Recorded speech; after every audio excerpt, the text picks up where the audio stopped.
welcome to the college. I see a few people I've definitely seen before, but I think there's a few new people as well, so thank you very much for coming. My name is Daisy Cunningham, and I am the college's Heritage Manager. And for those of you who are new, we do lots of medical events, history of medicine, and public events around current medicine as well. We have a free public gallery, which is open Monday to Friday, which I would recommend visiting. It's just very recently expanded. But yes, of course, we are here today to hear from Professor Jim Mills.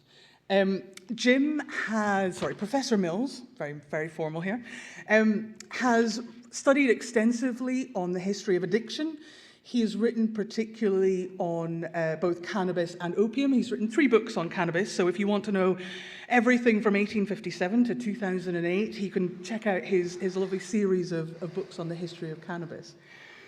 He has also, I discovered, although I'm afraid I haven't watched it yet, worked as a consultant on a BAFTA award-winning series, Darren McGarvey's Addictions, which is about Scotland's experiences of addiction in particular. He's been a member of Medical Research Council Global Expert Panel and has also appeared on BBC Radio. So he is someone who has both written, researched and talked extensively on the subject of addiction, both past and present. And he is an academic at the University of Strathclyde. So we're very pleased to have such an expert here with us this evening. And tonight, as I'm sure you realise, rather than talking about cannabis, he is going to talk particularly about Scotland in the context of opium. So thank you very much and welcome to Professor Jim Mills.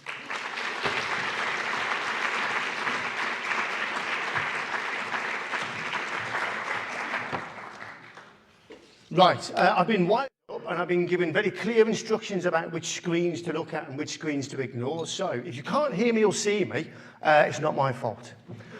Good evening, everyone, and many thanks for coming along on Bonfire Night. I can assure you that there will be no fireworks in here this evening. Thanks to Rachel and to Daisy for the invitation here to the Royal College this evening. I last appeared here in 2018 to present my research on the history of cannabis and the British. So I'm very pleased to find myself back again. If any of you are here by mistake and you wanted to look at my cannabis research, there are plenty of publications there which you can take a look at. There's a cocaine book coming out next year. And now suddenly I find myself presenting on opium. Which for the addiction specialists in the room may be a familiar progression.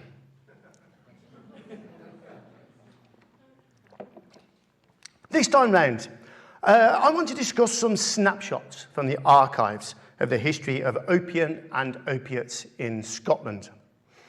I will do this in order to answer the questions of when opium-based medicines first began to appear in Scotland and its healing practices. I will then consider when opium and opium-based medicines began to appear in its medical research programs. And finally, I'll briefly consider when opium and opium products began to be used in society more widely for reasons that weren't always strictly therapeutic. These questions first came to me while at the cinema.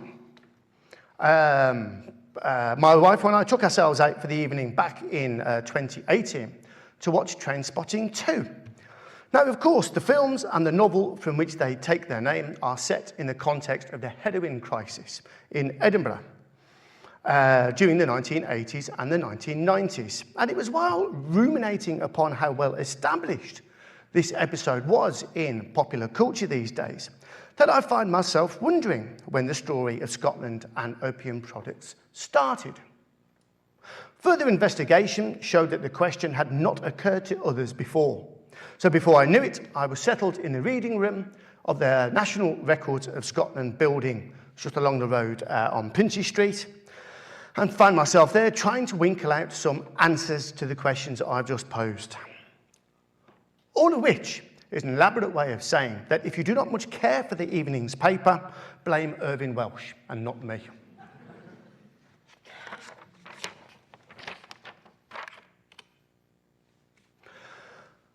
What I'll do over the course of the next 33 minutes, I hope, is briefly touch on each of these topics.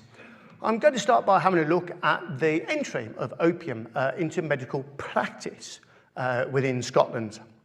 A story that we'll soon see starts in the 17th century. What we'll then consider is some of the controversies that began to brew up over the nature of opium and its effects on Scots, I suppose. Really from the turn of the century, and throughout the 1700s. I began to notice, and I guess you'll have to wait for the book to appear to read the full story. But it's my hunch that Edinburgh, Edinburgh in particular, and Scotland more generally, became a sort of epicentre of opium research during the Enlightenment. And I think that this is because Edinburgh's Enlightenment turned the attention back on a human body for an extended period in the 18th century, as the Enlightenment became particularly focused with and obsessed with the senses and the nature of the senses and how to understand the senses. But ultimately, I'll briefly look at the 19th century and the ways in which opium consumption began to spread rapidly beyond strictly medical relationships. And in particular, I'll pick out what I think is the first moment in British history when possession of opium is criminalised. Finally, I'll draw some conclusions and point you in the direction of some of the research that I've published on this topic, which you might want to pick through to see if I was making it all up this evening. Early in 1665, Donald Christie, the factor for the Laird of Glenorchy in the Scottish Highlands, received an invoice from Perth. As business manager for the Laird, and there's the Laird in all his finery up there in the top left. My Scottish historian colleagues at Strathclyde assure me he was a bit of an operator during what was, of course, a difficult period in Scottish history, and managed to hang on to his estates despite his oft-changing allegiances right until his death at the end of a long life in 1717. But we're focusing on Donald Christie. Donald Christie's received an invoice from Perth, and as a business manager for the Laird, it was his job to settle accounts and monitor the estate's expenditure. This invoice had been sent by an apothecary in Edinburgh, and the invoice was a charge for medicines and medical services provided during the period from February 1664 to January 1665. Now, on the list of items purchased, laudanum first appears in February 1664, when 8 grains were provided. Now, grains is an old apothecary's weight and measure. 8 grains is worth about 400 millilitres, so a grain is about 50 millilitres of fluid. Evidently, the 8 grains ran out quickly, as in March, the order was increased to 10 grains, and the following April, a further 12 grains were requested. Then the purchases stopped abruptly, and no more were made that year. This is the first case of the use of opium in Scotland that I've been able to find. Now, as an aside, Helen Dingwall, an esteemed historian of medicine in Scotland, found a reference to opium in the stock lists of an Edinburgh apothecary back in the 1570s. But the problem with being a historian of medicine in the early modern period is just because it's on a list, you don't know if it's actually on the list or whether it's an advertisement or the basis for an advertisement that's been circulated around the town. And even if it's on the list, you don't know if anybody bought it. So we've got a reference as early as the 1570s to opium on a stock list. But as we're about to see, what we've got here is, if you like, we're getting closer to the evidence of actual consumption, because the Laird's estate is being billed for the product, and the product's being delivered 3 times in increasing amounts over the course of 3 months. So we're getting closer to that moment and to kind of actually seeing the opium-based products being used. Now, the term laudanum is applied to tinctures of opium, basically parts of the opium plant soaked in alcohol, and the word is thought to have first been used in the early 1600s. Now, quite why the laudanum was ordered early in 1664 is not made clear. So in other words, all we've got is the receipts for the purchase. There's no details about what this substance was being used for. But the items purchased at the same time, in other words, all the other items, or many of the other items being ordered at the same time, offer some clues. In February, astringent powder and a syrup containing rhubarb appear on the list, together with a quantity of raw rhubarb. So at about the same time that the laudanum's being opened, the household is also ordering astringent powder and plenty of rhubarb. All of this points to some sort of severe stomach complaint, as rhubarb preparations were commonly used to tackle these at the time because of their astringent properties. And astringent at the time really meant the action of drying or constricting bodily tissues. The astringent powder would have been aimed at digestive problems too. And the opium in laudanum means that it was often deployed for its constipating effects, as well as for reducing pain or encouraging sleep. As the 3 batches of laudanum were ordered in relatively rapid succession, followed by an equally swift disappearance from the shopping list, the whole episode seems to point to a bout of digestive disorders that eventually passed. Laudanum, in this case at least, seems to have been used to deal with a particular episode of ill health, rather than, for example, as a stock substance, kept on the premises and doled out routinely. Now, at this point, I should make clear that the laudanum is most likely to have been made from white poppies. And the white poppy products that were being used to make this laudanum would have been imported at this time. So there's no evidence that white poppies were being cultivated within Scotland, certainly at this early point in the history.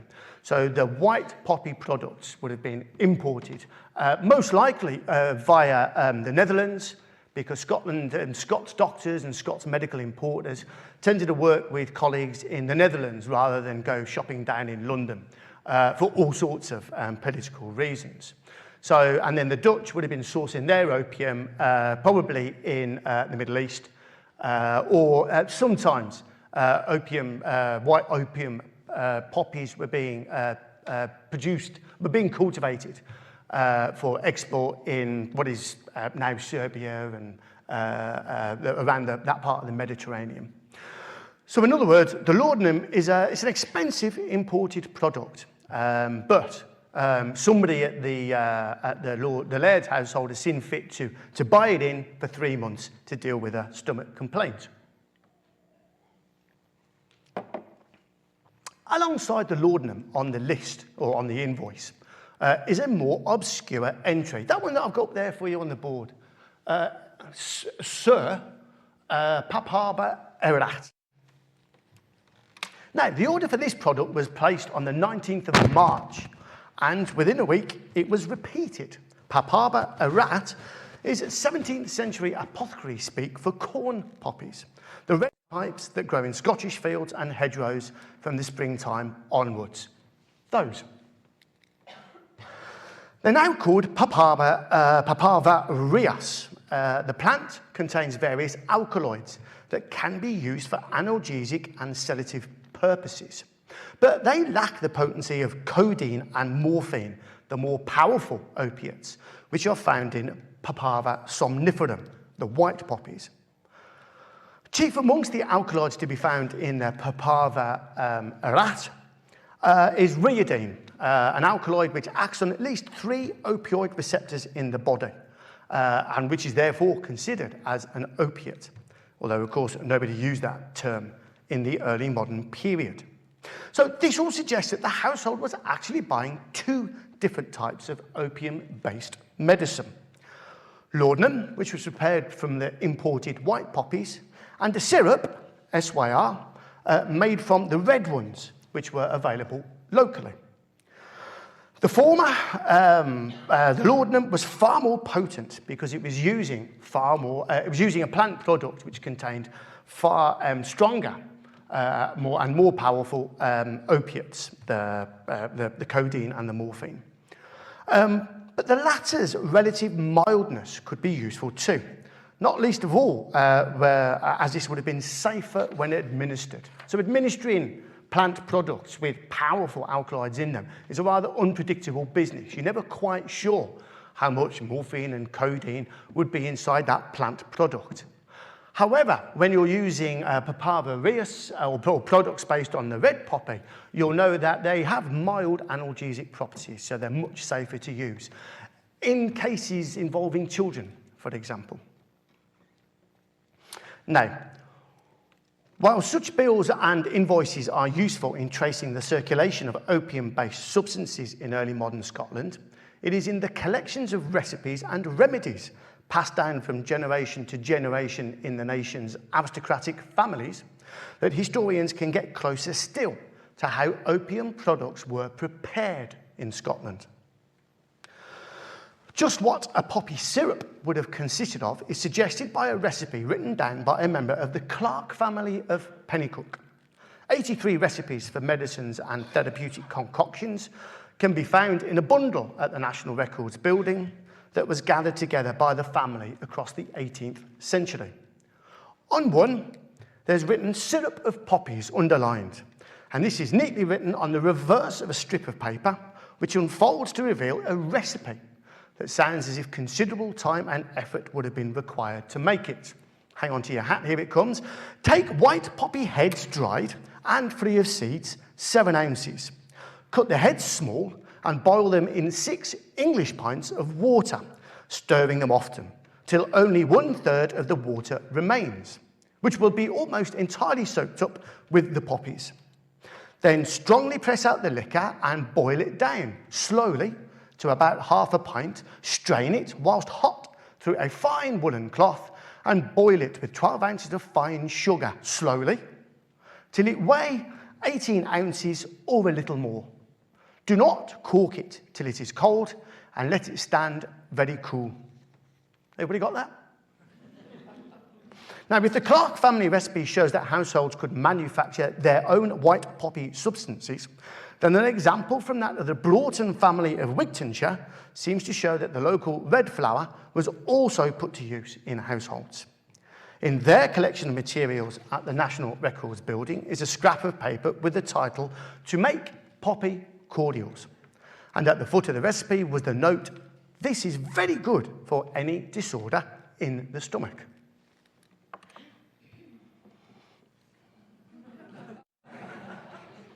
Take 2 gallons of brandy, a peck of corn poppies, pick them clean from the stalks, steep them in your brandy 2 or 3 days. Take an ounce of mace, an ounce of cloves, an ounce of nutmegs, pin bruise them, and put them into a little plain brandy to steep. Take mint, balm, angelica, and cardamom, of each 1 handful. Distill them with the poppies. When strained from the brandy, together with the spices, mix the produce with the brandy the poppies were steeped in. Add to this 2 pounds of double refined sugar, and when the sugar is dissolved, well, bottle it up. Those of you looking for a more feisty festive drink to serve friends and relatives next month should note that this is paper 26 in the Broughton family archive. The production of red poppy concoctions and of white poppy substances at the same time points to an important observation. Historians such as Jordan Goodman have argued that in the early modern period, exotic imports such as white poppy, black tea, coffee, chocolate, and even sugar arrived suddenly as what he called excitania, or medical marvels. Their powerful properties made them popular in medical practice, and they swept aside many traditional medicines and treatments. I'm not so sure that this is the story that I've seen in the Scottish archives of red and white poppies. To my eye, what happened instead is that deployment of the local red poppy in Scotland in medical practices there paved the way for the introduction of medicinal white poppy preparations. In other words, familiarity with a plant that grew in fields and ditches across the country would have established an awareness that poppies could yield analgesic and sedative substances, which set the scene for the arrival of more potent varieties from abroad.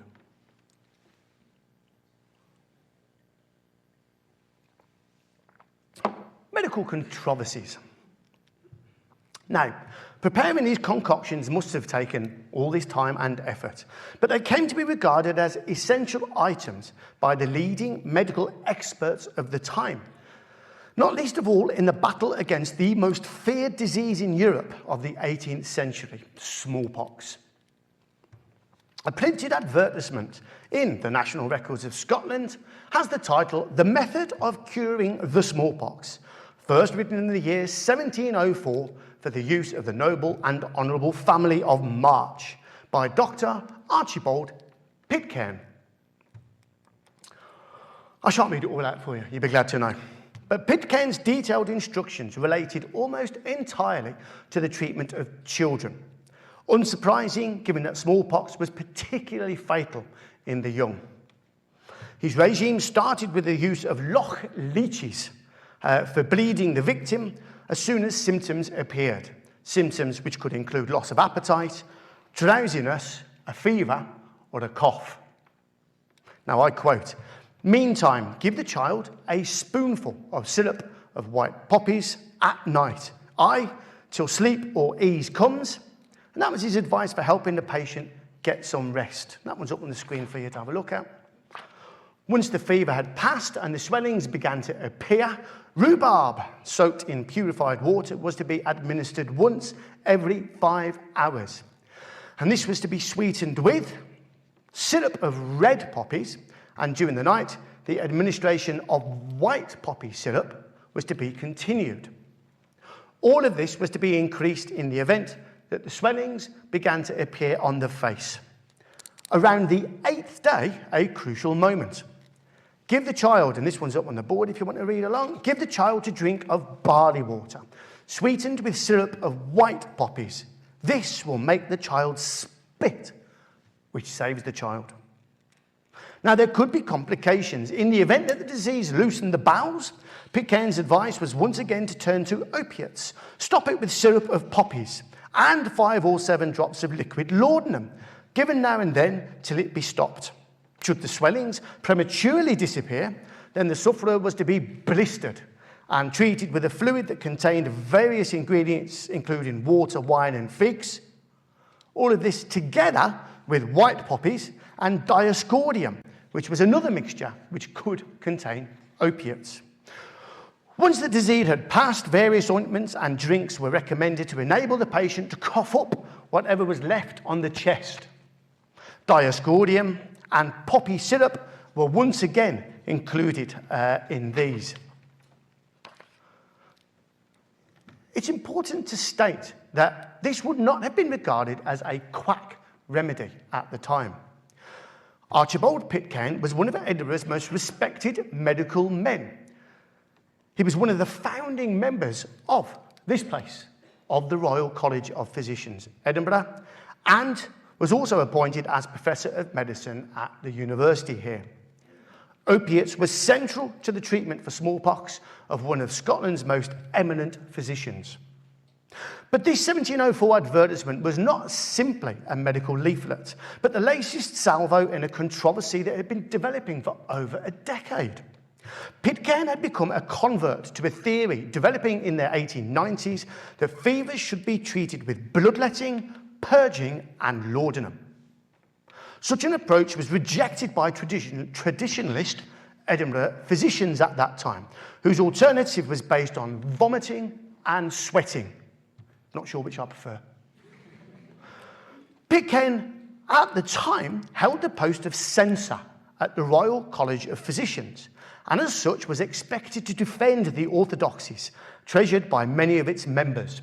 When he failed to do so, he was expelled from the Royal College of Physicians here in Edinburgh and found himself compelled to join the city's Incorporation of Surgeons in 1701 instead. Such was Pitcairn's belief in the opium-based medicines of the period, he was prepared to sacrifice his membership of the Royal College for them. But all this controversy, within a generation, some of the Royal College's leading members were pioneering research on opium. The unpublished notebooks of Charles Alston at the National Records Building give a glimpse of how the country's scientific elite became increasingly fascinated with the plant and its properties. Alston was one of the leading medical scientists of his day and a prominent member of most of the country's medical and botanical institutions. He qualified at Glasgow University in medicine, but was appointed in 1715 as King's botanist and Regius Professor of Botany at the Physic Garden in the grounds of Holyrood House in Edinburgh. He was also to serve as the Secretary of the Royal College of Physicians of Edinburgh for 21 years, and also as Professor in Medicine at the university. As the Scottish Enlightenment gathered pace in the 18th century, Alston was at the heart of some of its most powerful institutions. But he was determined to find out for himself what opium consisted of and what effects it had on the human body. And his experiments can be found in a series of notebooks written between 1731 and 1742. He managed to cultivate the white poppy in the botanical gardens here in the city, and he used the local frogs and dogs in his trial.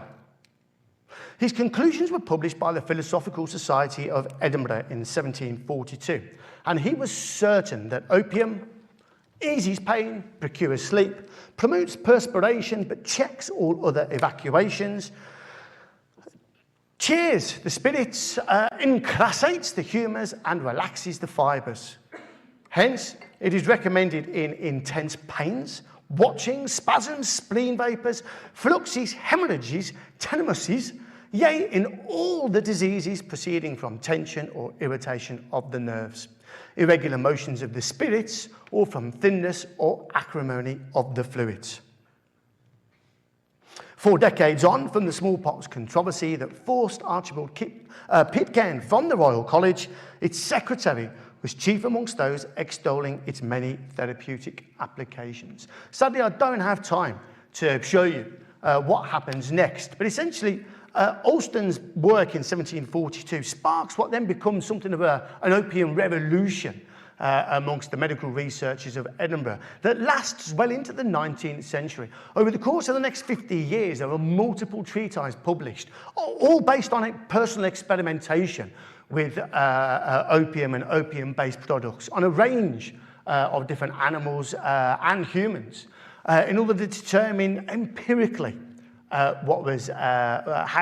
opium acted and how it might be put to use. And it's this empiricism that I think is absolutely crucial to understanding this medical research into opium in the period. This is driven by the Enlightenment's determination, not just to pass down the wisdom of previous generations, but to interrogate it and to understand it by observing what opium could do.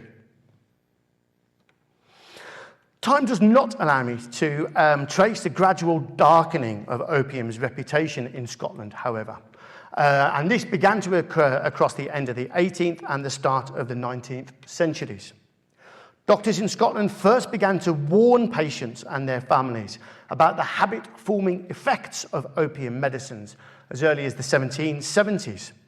And by the 1820s, doctors from Glasgow and Edinburgh were reporting the non-medical use of opium-based drinks by the populations of those now teeming cities. And in amongst populations who seem to be seeking through these opium products pleasure and also escape in lives marked by poor health, housing and pay. I do have time for one final story, however, and to tell you about its significance. On Monday, August the 11th, 1828, the Times of London printed news of a story from Edinburgh, first reported by the Caledonian Mercury. It was heralded as, and I'll quote, one of the most horrible and depraved cases ever taken cognizance of by a criminal court. So newspapers making the very most they can out of drug scare stories is nothing new and seems to have a history at least 200 years old.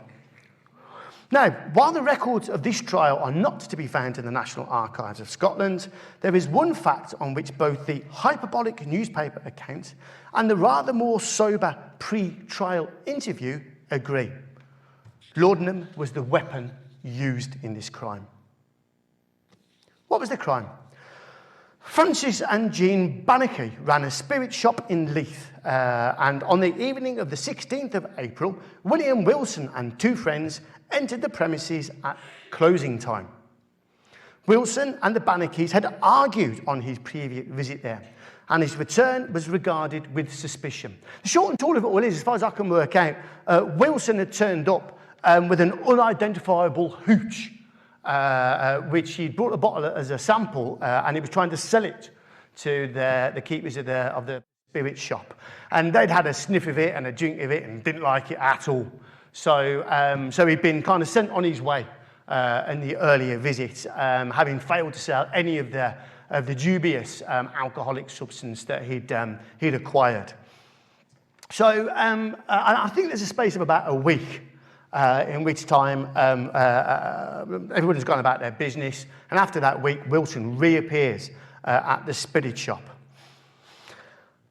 On his second visit, he had no samples to sell, and instead he bought drinks for the landlords by way of an apology for his earlier behaviour, and he insisted on drinking a toast with them, even though they were distracted and busy with the chores of closing up for the night.